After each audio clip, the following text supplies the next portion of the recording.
Thank you. The movement building up against the government has begun. The government's basic weakness is clear. They are without a mandate. There is no majority in the country for the 80 billion cuts. If we think about how to build a movement, as Paul said, we're at the first stage, the stage where different groups begin to realise that they are targets and that they need to fight. The student protests took place in a week where 10,000 marched against racism in London and came on top of a lobby of Parliament by tenants. And across the whole country there have been countless lobbies and pickets of councils. In this stage, literally thousands of separate groups are beginning to act. The second stage is bringing all of this together, which is why today is so important, is an important part of this process. But as yet, there is no British-wide movement in action that has emerged that pulls together these separate and dispersed sections of the people. We're all painfully aware of some of the divisions promoted by the apologists for our system, the divisions between public and private sector workers, between generations, and the disproportionate effect of the cuts on women, on BME communities.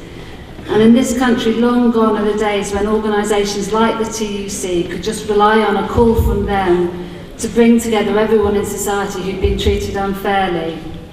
So getting to stage 2, which is a genuine British-wide movement, will be harder than it seems, but it too is absolutely necessary. There are those who believe, rightly I think, that there's new methods are needed and new means of struggle are needed to do this. And less likely, I think some people believe that the days of simple mass protest are over and that the massive demonstration against the war in Iraq shows that. But I think, I know that a vast demonstration, a vast march against the coalition cuts will make a huge difference. It will frighten a weak government and hammer away at those cracks. It will encourage all of the local and specific opposition to see themselves as something far bigger and infinitely more powerful. And it will mean that many more in the country will feel that they can take sides in this battle.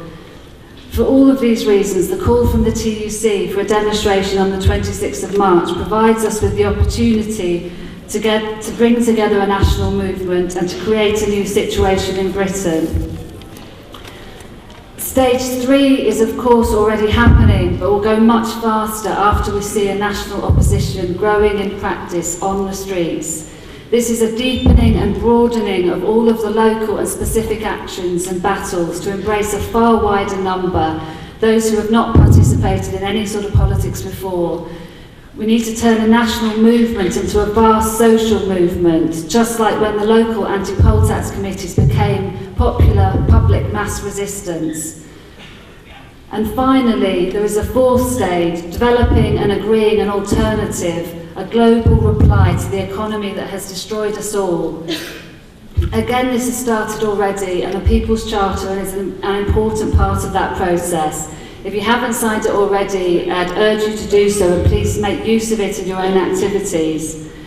Britain's first charter movement went through all these stages. That movement grew across the 1820s, 30s and 40s. It called a class together for the first time, identifying the separate interests of those who had to sell their labour power. Our rulers seek to squeeze out politics from economics. They tell us that we cannot control markets or the flow of capital around the world through our political institutions. The bank bailout showed millions of people that this is not true. So we need to present our alternative in economic terms. This is the new popular democratic demand. There is another similarity with the first charter movement. During that period that the chartists were calling together a class, they did not call it together from vast units of factory-style production. This was a class of people that did not experience social unity or grow up in their millions on the same streets or with the same landlords. Just like today, their experience of their labour was dispersed and fragmented, casual and insecure.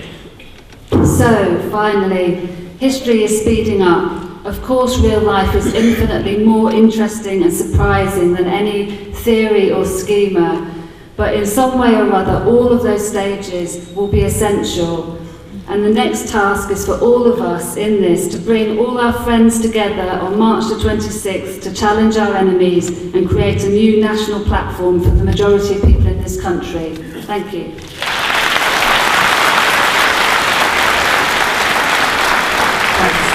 Thanks very much, Jill.